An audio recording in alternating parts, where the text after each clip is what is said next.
It's just your basic deer skull. I actually found this in the woods just hiking. Somebody had cut the antlers off and just decided to dispose of the skull for some reason, but I appreciate it the way it is, even with its flaws. Just stick a mummified bird head in it and it looks pretty cool. I found this on a lake bed, fully intact, the body as well, and the whole thing was pretty toasty. You can tell it's been there at least a couple weeks.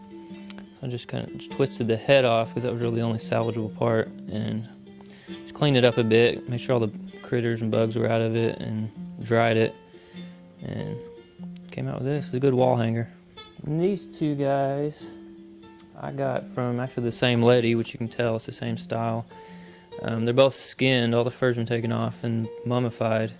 This one's just a raccoon, which was roadkill. Everything she does that I get from her is just roadkill or died naturally in a pet store. And this is a lynx, which you don't find too often. But she's really good at what she does. This one I did myself, just mummified it with just basically naturally with just slightly warm hot air, just cycling through it in a dehydrator for about a week straight. And he looked pretty gnarly. Last Valentine's Day, you know, you're supposed to get your wife something nice, some flowers or something. So, just the kind of people we are, I went and I found just a heart jar with dead octopus in it, preserved with alcohol, and thought it was a pretty cool gift. So she opened it up, and then I opened up, her face was just kind of almost disappointed, but kind of surprised. And then I opened up what she got me, and it ended up being the exact same thing. Both got each other for Valentine's Day baby octopus preserved in a heart jar, just randomly. Found it online, shopping at the same place. Named him Ulysses. Pretty old, he's 30, 40 years old. I couldn't pass it up. It's pretty hard to find, especially something as majestic as this beast. We got two red foxes up here. Pretty sure they're both red foxes, but this one's a little bit harder to tell. But this guy up here, they're both mummified, and just the only difference is this one had his fur left on, and this one was skinned prior to being mummified. She did a really good job here with the tongue. Kind of reminds me of Beetlejuice a little bit. This guy here, he's a pretty good friend of mine. His name's Stanley Day-Lewis. Look at that face, you can tell he's here to party. This guy is one of my prized possessions. We call him Congo. He's a crab-eating macaque monkey. They're mostly in South America and Indonesia and India. Kind of a pest in those parts. They kind of just run rampant through the city, but I'll gladly be his friend. There's a sheep's head that it's been mummified, like a lot of other stuff, just your basic skinned and mummification. But it's been bisected, so you can see the inner workings of the skull and nasal cavity, and the teeth. Yeah. Also collect teeth. No really rhyme or reason. I just think they look cool in a jar. All of these teeth actually have been donated to me by friends or just acquaintances. Most people don't have really reason to keep their teeth, but if you're getting your wisdom teeth taken out lately, I will gladly accept them. Shawn Randolph put me up on Facebook.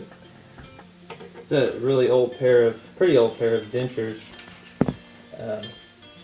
Got the guy's name, social security number. Probably blur that out. Just in case he died in a fire or something like that, they could identify who he was since they're not his real teeth. My name is Shawn Randolph. I like to collect pretty much anything that's dead, really, as long as it's preserved. At this point in my life, I want to amass a pretty great collection, and I can get to the point where I can start trading with other people with similar interests. My first thing I ever had, I just found this cow skull in a thrift store and thought it would look cool in this empty frame that I had. Just kind of grew. It kind of started as a decoration, decor sort of thing, and it's kind of gotten to an addiction also.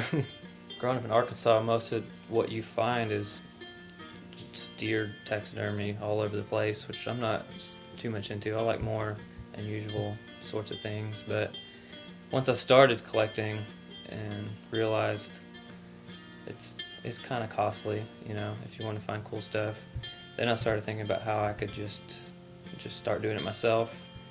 Not so much a taxidermy because it's very difficult to do, but the mummification and then just the preservation in jars. Then you start thinking about finding roadkill and stuff like that, and which is what a lot of people do. It's a lot cheaper if you find a fresh piece of roadkill. Might as well pick it up and do it yourself. It doesn't smell too great. It's not the prettiest thing to look at, but it saves you a lot of money.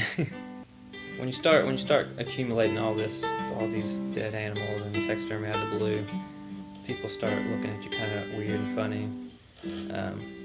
But the way I look at it is, like with humans, you leave a legacy behind. It's pretty easy for humans to do it, but animals, they die, they go on the ground. They either get eaten by another animal or they just rot in the ground. I kind of feel like stuff I find, someone gets to appreciate it. They're not necessarily getting a legacy out of it, but it's almost like art to me, and it's somewhat they can keep on living through my house, and there's stories about how I got each piece, and a lot of the pieces I can do myself, and it's a legacy in its own way, and it's more than they would have gotten otherwise. Nice. Some good old finger painting.